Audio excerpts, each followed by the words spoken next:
Hello and welcome to the fourth episode of Smart Chef Success Stories. I'm Kritika Vij from Chef Buddy's marketing team, and I'm really excited to bring to you today's episode with yet another Smart Chef. For those of you who are joining us for the very first time tonight, Smart Chef Success Stories is a weekly series where we invite a chef every week and we understand from them their mantra for success, what worked for them, what didn't in their entire food journey. Now, if you all can hear me, please click on the like and the love buttons to let me know. Smart Chef Success Stories is brought to you by Chef Buddy, which is a free app for chefs, bakers, and food businesses across the country. So, towards the end of the session, we also have a Jhatpat rapid fire round planned. And in the end, we will be taking questions from all of you. So if you have any questions, you can actually put them down in the comment box and our guest chef will answer those questions for you.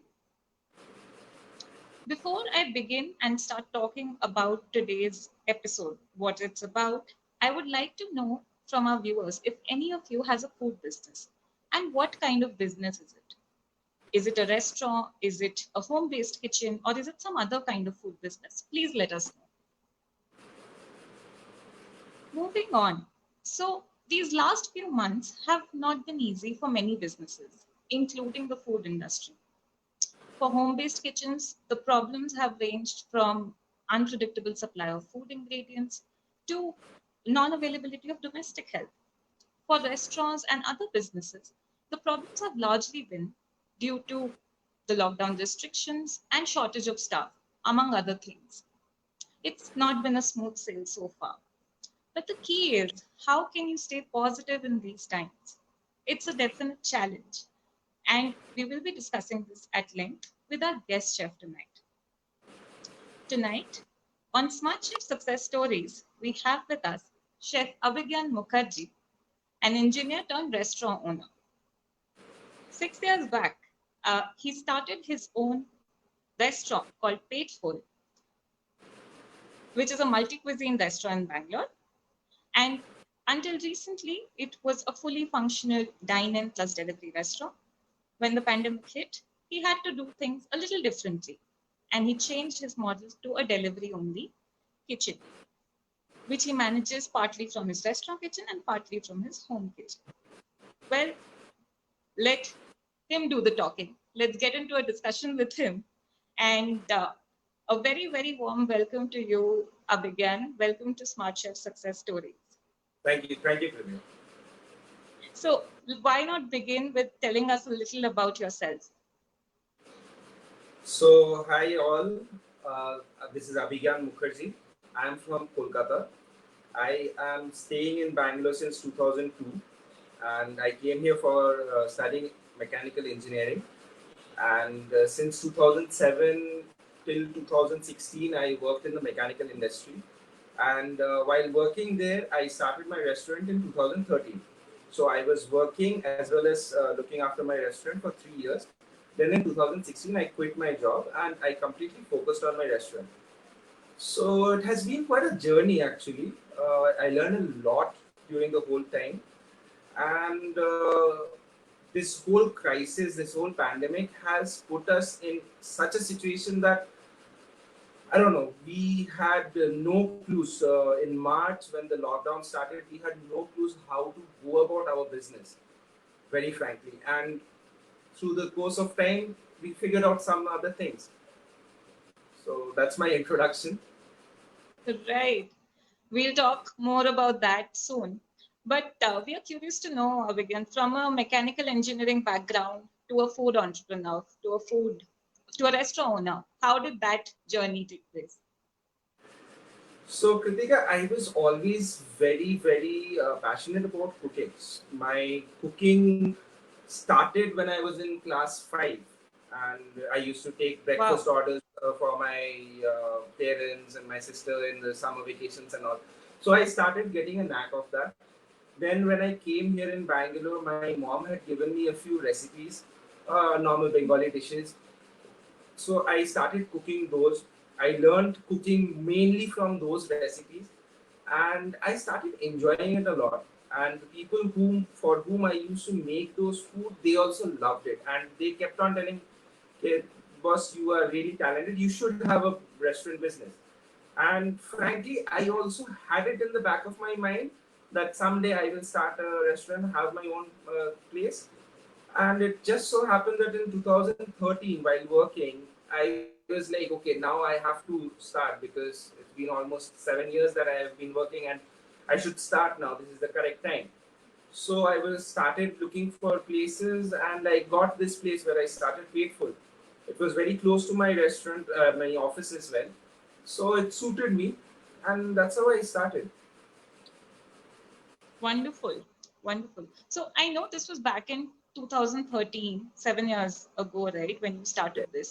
Uh, the restaurant industry looked very different back then. There weren't as many options. There wasn't as much competition at that time, like when you compare it to the scenario today. So, correct. but did you ever, like, did it ever occur to you that when you wanted to get into the food industry, to try a different sort of model, because something like a tiffin, something that could have been managed from home, or were you certain that you wanted to open a restaurant? See, first and foremost, back in 2013, when somebody wanted to get into a restaurant business, it had to be a restaurant because Yeah. delivery was done by restaurant guys. I also started doing delivery by myself at that time, Mhm. and there were no platforms wherein we could showcase our food. Zomato was just a platform for a food rating, not as a delivery app, Right. which is being used right now. Swiggy was not there, even like a Dunzo or any of the delivery options that we have now. So yeah, at that time we could not think of anything other than setting up a proper brick and mortar shop to sell food. Maybe Right. I could have started it from my home, but again, it was like the marketing and all. I was not very sure how to do that. So it was Mhm. always better to have a brick and mortar shop and start selling it in the local public. That's how I got that idea. Okay. Fantastic. I think, yeah, that was more or less the mindset that was there 7 years back. Right now, we have a lot of facilities for delivery. We have a lot of Correct. platforms which cater to that. So fantastic. So in your 7 year long journey till date, and we hope it's a long journey, really long journey going forward also, what have there been some key highlights that you would like to share, some memorable moments that you can think of right now? Uh, on the top of my mind, I think last year there was a Danzo guy who had come to my restaurant and he had ordered 3 plates of dal khichdi. Now, when I say dal khichdi, it may sound bland and it's a very plain dish, but I have added a twist into it. It's a little spicy for not the sick people who might want to comfort it. It's a very nice food. Like, I cannot praise it myself, but people love that. So I just Okay. asked that the guy, where are you coming from? So he's like, I'm coming from Kormangla, and my restaurant is in Nagarbhavi. So people who are not in Bangalore, that distance is almost 16 to 17 kilometers. So I Yeah. was amazed that somebody from 17 kilometers away from my restaurant is ordering a dal khichdi, a plain dish as a dal khichdi from there. So I must have been doing something really good with my food that somebody wanted to order it from there. So yes, Absolutely. that was one of my most high high point in the career. Other than that, see, with Kritika, the restaurant business or food business is such that people have different palate. All right, so you cannot basically satisfy everyone. I have That's true. strived to do that in my initial days, but it does not work that way. I had a small argument, like a little bit of words exchange between a customer and me. He had ordered karai paneer, and karai paneer is supposed to be a little gravy. That is the general trend. But some restaurants make it like a tawa paneer and say it as a karai paneer. It's a dry, like completely stir fried thing. So this guy is arguing with me that karai paneer is not supposed to be like this. It's supposed to be like this. I'm telling him, okay, boss, I know that can also be done, but most of the places call this as tawa paneer.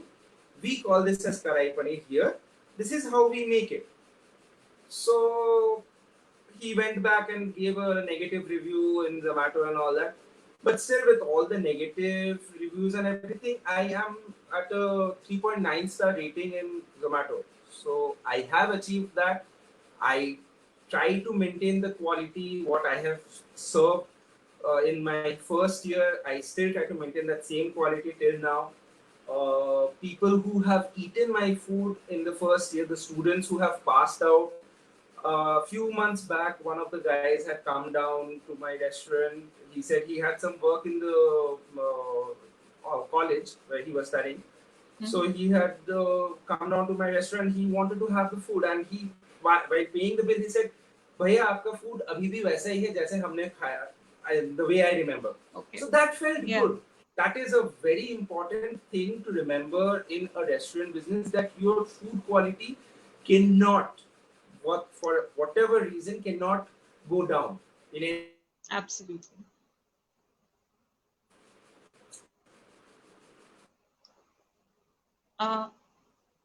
Yeah.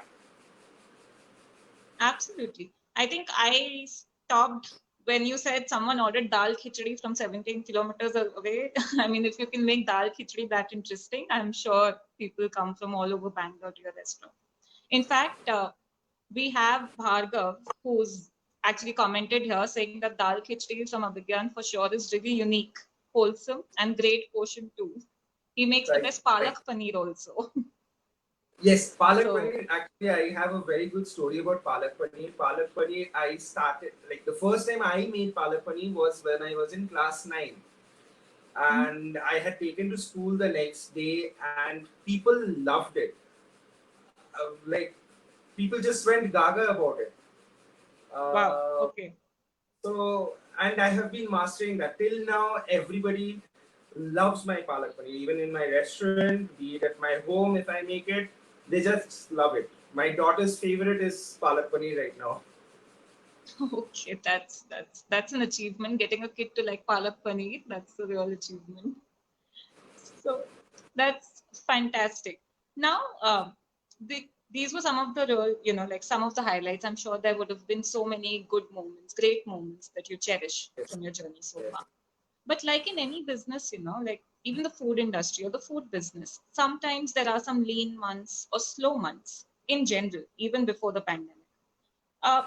Did you do something differently during these slow months to just maintain a certain level of sales, a certain level of footfall? So when I said about my restaurant, it is located in front of a couple of 3 or 4 colleges, okay, engineering colleges, other different colleges. So as you know, with colleges, when the sem break comes, every year 2 to 3 months is a down period for me. And basically, when I started, I was not expecting that much of a down period, but it happened. So what we started doing was we started engaging customers. Customer interaction with me also was a very high point, wherein I was always there talking to the students, and whenever they were back home, they are messaging me that I am missing Patefull food. So that kind of a bond I had created with the students. And like for Christmas, we used to have some offers. I used to decorate the restaurant for a Diwali. Diwali is the time when I have our puja in our restaurant. So anybody coming to our restaurant for food, we offer them prasad. We cannot cook at that time, so we offer them prasad. I buy crackers for my boys, so we burst it. So if anybody is coming in, we ask them to join us. So that kind of a customer engagement was always there. Then when Swiggy and Zomato came, they started giving offers. They asked me if you are if you want to engage in this offers and all. So that also helped a lot. Other than that, the Swiggy Zomato guys also told me, okay, you can do a little bit of this combo. These things are going nicely on other places, so you should try these. So I had got help from them also. So we kept on evolving. How to keep our customers engaged, we kept on evolving. One thing I really actually should have done, which I have not done, was collecting data of my customers. So during this pandemic time or any other time, I could have done some SMS and all that. That is one Yeah. thing which I have not done. I have got those feedback from a lot of my friends, a lot of my colleagues and school friends and everyone. And I'm planning to do that once this is over. I'm planning to implement that. Right. Because I'm sure there would be so many of your regular customers waiting to hear from you. Yes. Uh, there's a question for me also. Yes, I think he's the most handsome chef that we've interviewed. He's actually the first, we've mostly interviewed female chefs here. But yeah, so definitely that's a yes. Okay. All right. I think some of your friends have joined us and they have some very interesting comments and very interesting questions here. Okay. All right. So, and at this point, I would also like to remind our viewers, if there's any question that you want to ask Abhijnan, you can put them down in the comment box and we'll take them up at the end of the session. So, moving on, Abhijnan, now, specifically the last 3 months, 3 to 4 months now, uh, it hasn't been easy for a lot of businesses. People are really struggling to stay afloat. And here's when you had to change your 7-year-old model to a complete delivery model. You had to completely switch to home deliveries only. What were the considerations in mind? What was the thought process when you had to switch to delivery? What were the changes you had to make? What could you please tell us? Sorry, Kritika, you just got lost in the middle. I didn't get your Okay. question. Okay. Am I audible to you Yes, now? yes. Yeah. Okay. So I'm saying specifically in the last 3 months since the lockdown was announced, like many others, even you had to, make some changes to your existing model. You were running a dine-in restaurant plus delivery for the last 7 years. Now suddenly you switched to a delivery-only model, right? Only home deliveries. What changes did you have to make? What were the thoughts in mind when you had to switch to a delivery-only model? So, when the lockdown started, just before the lockdown, my boys had already gone back to their villages, and luckily they are safe now. So, the migrant, whatever is going on right now, it's a very bad situation. So, I'm happy that they are safe right Right. now. So, after the lockdown started lifting, one of my boys is a localite, so he was here. So by chance, I had messaged in one of my WhatsApp group. We were chatting something, and by chance, he had messaged in my WhatsApp group that I'm going to the restaurant. I'm thinking of opening it. So one of them asked that, "Can you deliver me some 3 samosas?" I said, "Okay." Immediately, some others also joined in, and I got an order of 12 samosas. And I just messaged the same thing to my other WhatsApp groups that I'm getting some samosas from my restaurant Mm-hmm. today. So if anybody else wants it, you can please order directly. Tell me, I will get it for you. So that day, which started as a 12 samosas order, it came up to 80 samosas. And Wow, after the same delivering day. it, yes, on the same day. Wow. After delivering all the samosas, I came back and I was just thinking and discussing, and suddenly my wife said that why don't you start it as a business model? Like why don't you use this like a model? Create a WhatsApp group and use it for selling your food. I said that's Mm-hmm. not a bad idea. So I created the WhatsApp group as Patefull Lockdown Bites. That was the first name what I gave. Okay. So Patefull Okay. Lockdown Bites was what it started as, and I was offering only snacks at that time. Then slowly somebody said, "Why don't you offer some dinner item as well?" I said, "Okay, why Mm-hmm. not some couple of gravies here and there, maybe noodles and some chili gravy combo or something like that." So I started. So I started with some 10 menu items, 10 snacks. Now I have around 68 menu items on the Chef Buddy app. So I choose from Okay. every day. I choose from each and all. Like, okay, what might go today? What might, like, I have been serving this for so many days. Okay, let's change that. Every day there's a Mm-hmm. new menu. Right. So that's how it started. And that's true, right? Because you had, I'm sure that a lot of thinking went into it suddenly because a lot of changes happened too quickly, and you had to plan ahead. Yeah. So, so I'm sure there's a lot of difference between running a fully operational restaurant, which has a dine-in, customers are walking in, you have a kitchen with your staff, and versus running a delivery kitchen, uh, which I'm sure is a lot different. There are differences. Any top 2 or 3 differences that come to mind? See, the first and foremost difference in a dine-in and this model is dine-in when a customer comes to your restaurant and he orders, he expects the food to be served within 10 to 15 minutes. Yeah, Even if it is not a fast food restaurant, the customer expects maximum wait time of 15 to 18 minutes. That's it. right. So there is a huge difference there, wherein here in my WhatsApp groups where I'm using Chef Buddy and all, I have a window of almost 2 hours. So when I put up a menu today night, I tell them that the order has to close by 4 o'clock tomorrow evening, and which will be Okay. delivered at 6 o'clock. So I have that 2 hour window of time to prepare the food and deliver it. Mm-hmm. Wherein in dining restaurant, it is not at all possible. Secondly, like, see, customer interaction is something which till now I have not left, because Mm-hmm. 7 years of this business, I understood that customer interaction is very important. So earlier I used to interact with the customers in my restaurant. Now I am only the one who is going to their doorstep and delivering, chatting with them for 2 minutes. How was the food, or any changes you Yeah, want? I take the feedbacks positively, and they are happy to know that the chef himself is coming to deliver. Like one of my absolutely. customers actually told me that we are afraid to order it online. I am happy that you are only delivering. So that trust is there, and that is why the business is, I won't say booming, but it is flourishing. Mm-hmm.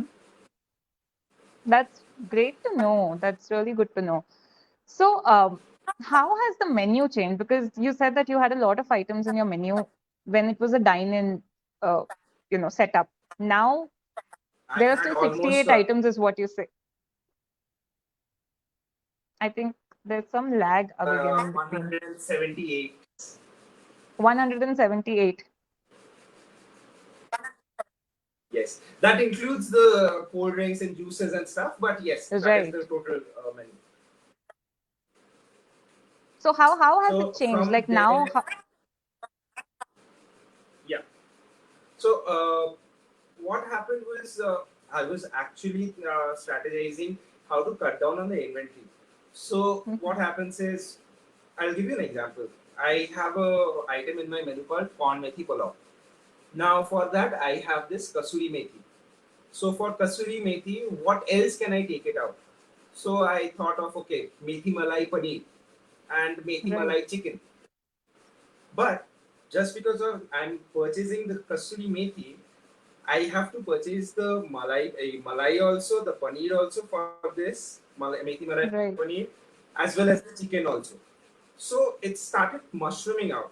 For one small item, I had to get a bigger inventory.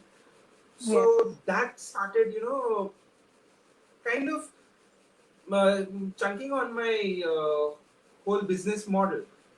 But there was times when I thought, okay, as it is, I'm buying chicken for other things. As it is, I'm buying paneer for other things. So why not? Yeah. But since this pandemic, since this lockdown started, it forced me to rethink that, okay, this many items I cannot sell. Secondly, I do not have that staff also. I cannot make a tandoori roti. I Hmm. know how to make a Chinese dish. I know how to make a gravy. I know how to make a biryani. But I cannot put my hand inside the tandoor and make a roti. I can make a tandoori Yeah. chicken. But then again, it's a specialty skill. I cannot do that. So slowly I Yeah. started thinking, okay, what are the things which I can do? And one thing I understood is, if I am giving too many choices, people start to get confused. Keep it short, Hmm. crisp. People will be able to choose. Okay, I want this, this, this. 2 or 3 items. That's clear.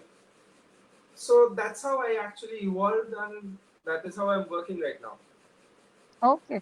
So what I understand is that when you have limited resources in terms of manpower, in terms of skills of operating equipment, and or it could be just space, right? If you're doing it from a home kitchen, the menu could be, you could actually produce multiple dishes from the same set of ingredients. So you should be just, you need to experiment and you should need to come up with the right combinations. Is that correct? Yes, yes, yes. So, All right. Yeah. last Sunday, somebody suggested that why don't you make some mutton? So last Sunday, I made this Sunday, previous Sunday, I made mutton lal mas. So I made it at home, and I, like, instead of giving it as a plate basis, I took the orders on a weight basis. So it Okay. was like slabs of 250 grams, 250 for one person, 500 grams for two person, like that. So I got 3.5 kgs order that day. So Wow. I made, Okay. like, so basically it's like every day I have to come up with something new to keep the customers also engaged. Yeah. Unfortunately, for this week, I have not been able to keep my customers engaged because there has been some cases of COVID nearby in our. Mm-hmm. So I'm keeping like myself and the others also safe. So right now I'm not Absolutely. operational. Okay, okay. I think that's a really, that's a concern you have to keep in mind, especially in this time, right? During this time. So, in terms of taking orders, in terms of so earlier there was a restaurant, people were walking in, you could take orders personally, or your staff would have been taking orders. Now, how are you interacting with your buyers in terms of sending them menus, taking orders? How's that been happening? So I started with the chef. First couple of days, it was just a WhatsApp group. I used to put Okay, these are the items. Then one of my friends suggested about this Chef Buddy app, and she told me that you can make menu cards on that with nice backgrounds and all. So okay, the next couple of days, she only helped me set up that whole thing. So I used to share that. Then I got the Chef Buddy app, and then you also helped me how to do with it. And you told me about the smart menu. So mm-hmm. once I started the smart menu, it has really changed the way I'm taking orders or kind of executing the orders. So earlier with the WhatsApp group and with the menu cards, I had to maintain a diary wherein I had to write down Yeah. who has ordered how much. I had to check, okay, I'm putting in that many quantity for that person and all that. Now with the smart menu feature in the Chef Buddy app, when somebody is ordering from the link that comes in Mm-hmm. the menu card, I get a message, and when I click that message, it directly adds to the Chef Buddy app. Few people are still messaging me separately.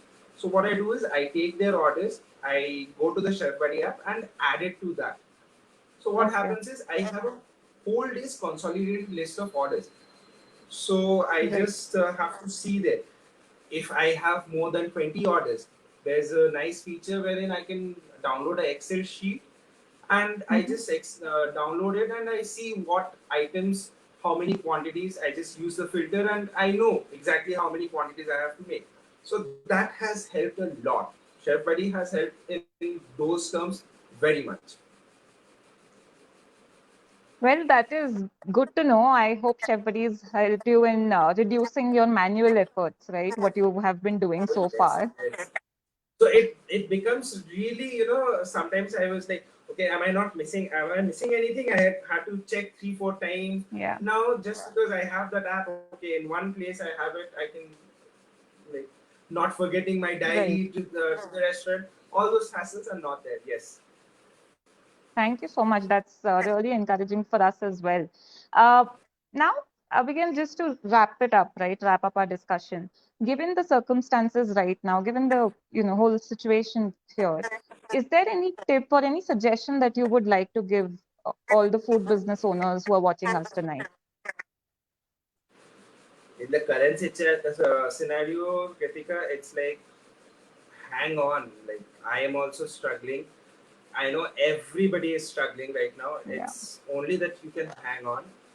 But a few things which I want to tell people who want to start a food business is, uh, if you really want to start a food business, you should have a little bit of knowledge about cooking, what goes into what. You need to have that knowledge in how the food should taste, you know, because otherwise you're going to get cheated. You can hire good chefs, you can hire good cooks, and if you completely leave the kitchen to them, they are going to rob you blind. Like, Yeah. you will not know what is happening, how much quantity is required. Suppose like I have a party for 20 people and my guy says 10 kg chicken is required, and I said Yeah. okay fine, go ahead, order 10 kg. You need to have that basic knowledge that, you know, for how many people, how much quantity is required, what ingredients are required. You need to have that knowledge. Secondly, customer interaction, what I had told you earlier, that is very much important. And you should be ready to do anything. Like when I started my restaurant, even in the middle, there were some labor shortage, manpower shortage. I have washed dishes in my restaurant. I have stood and made some Chinese items. I have stood and made Wow. pulkas. I have waited on tables. So you should be ready. Just because I'm the owner, I should sit at one corner and order, even if I have shortage of people. It does not happen. You should be ready to, That's you so know, take true. charge Yeah. anytime. Thirdly, retaining a customer is very important. Like a restaurant business or any business for that matter is not basically from your one-time customer. It is always from your regular customers. Absolutely. Yeah. One more very important thing is retaining your manpower. My people who have been there since my inception have been here. They have a sense of loyalty to Wow. me. Their people have tried to coach them.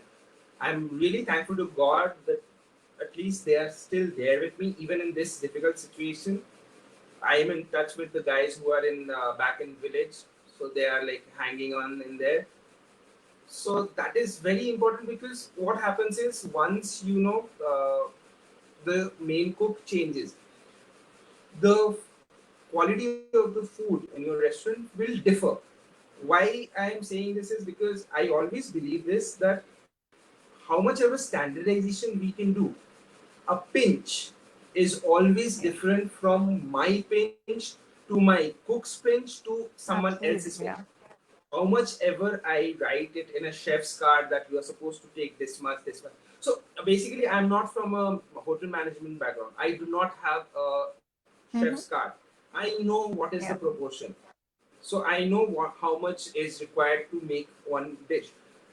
So if by chance my chef or my cook goes off and I have to hire a new one, I can tell him, okay, boss, this is how it has to be done. He may argue that, sir, this is not how I do it. But you have to stick onto it that this is the Patefull standard. This is how I am doing it in my restaurant. People are loving this. So you please stick Absolutely. onto it.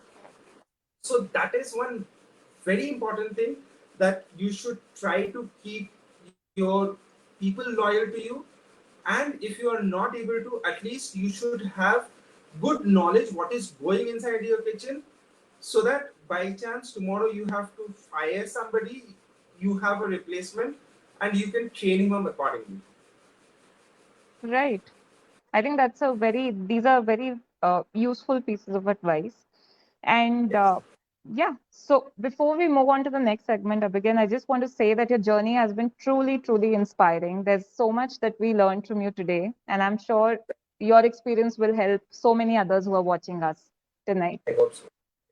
And the good thing is that even when the times got tough, you took some time to review what was happening around you and just change the way of doing things with the same motivation, with the same confidence. You kept going, and I think that's an attitude we all can learn something from. Thank you. So Thank in all food businesses, when times get tough, just take a step back, just evaluate all your options at hand. If it's a home-based kitchen or any other food business for that matter. See what food combinations you can make, see what changes you can make to your menu, or it could be packaging, or it could be as simple as staying in touch with your customers. You never know what can work for you. And on that note, Abhijnan, we will move on to the next segment, which is the Jhatpat rapid fire round.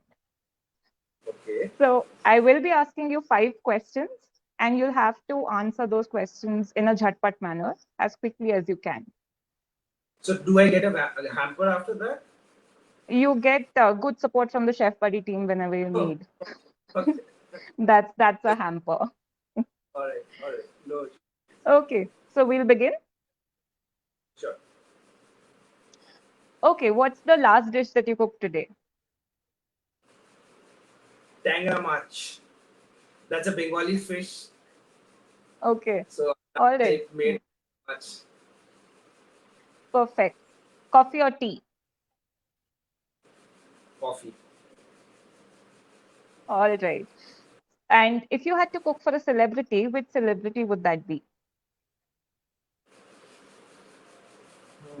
That's a tough one. Jhatpat. It has to be Jhatpat. Saurav Ganguly. Anyway, Dada. Ah, you're a cricket fan. Nice. Dada. And okay, you're a Dada fan. All right. And your least favorite dish? I can't say least favorite dish, but I can say least favorite fruit or vegetable is that what do you Which call is that? Jackfruit. I do not like that smell. Like if somebody is opening a jackfruit on the other side of the street, I will run away to the other side. So jackfruit is something that I cannot take. Is right. Other And okay, so dish, sorry? so anything made from jackfruit is your least favorite? Yes. Would that be correct? Yes. Yes. All right. And the next one is your favorite superhero. Deadpool. All right. Now, those were my rapid fire questions to you, but we have one from the audience as well. Who cooks better, you or your wife? We both actually. Trust me, we both.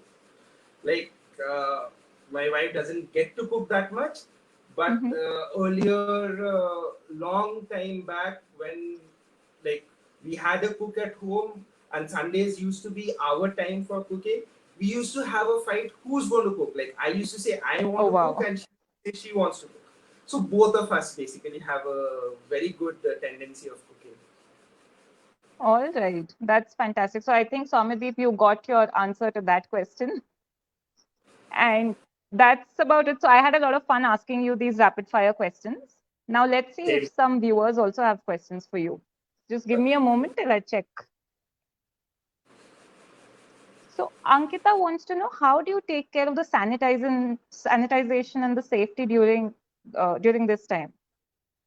So same thing, like I have a thermometer. I do not have a thermal scanner. I have a thermometer. I ask my person to monitor his temperature every day when he is coming into the restaurant. Every day after closing the restaurant, I am having a complete wash down. Every morning, again, we are spraying. Like I have those small Savlon sprays that we are spraying all around. My person is always wearing a mask. I'm also wearing a mask when I'm cooking. Yeah. Like keeping our hands clean.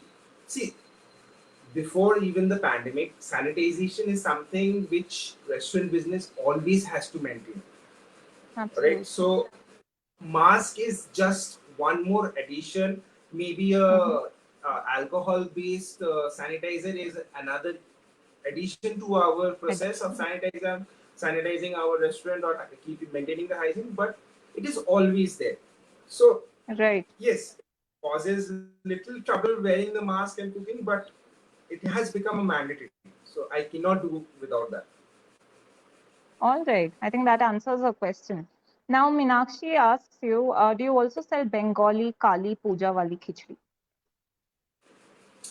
I do not sell it but I do make it during the Diwali. That's what I had told actually earlier, that I serve it to my customers who come in during Diwali. But yes, if Right, I get an order for that, I will definitely make it. right. So, Meenakshi, Unagi. there you go. Okay, okay. So I think a lot of your fans, a lot of your customers have been watching us, and I'm sure you earned a lot many more after this episode. And that brings me to the end of today's episode. It was a lot of fun, Abhijnan, asking you all these questions, learning about your journey. We wish you all It, the very best. yes, it was actually great to interact also. Yeah. So we wish you all the very best for your journey ahead. Thank you. And yeah, so I'd just like to let our viewers know that this is a weekly series, and we'll be back next Friday with another chef.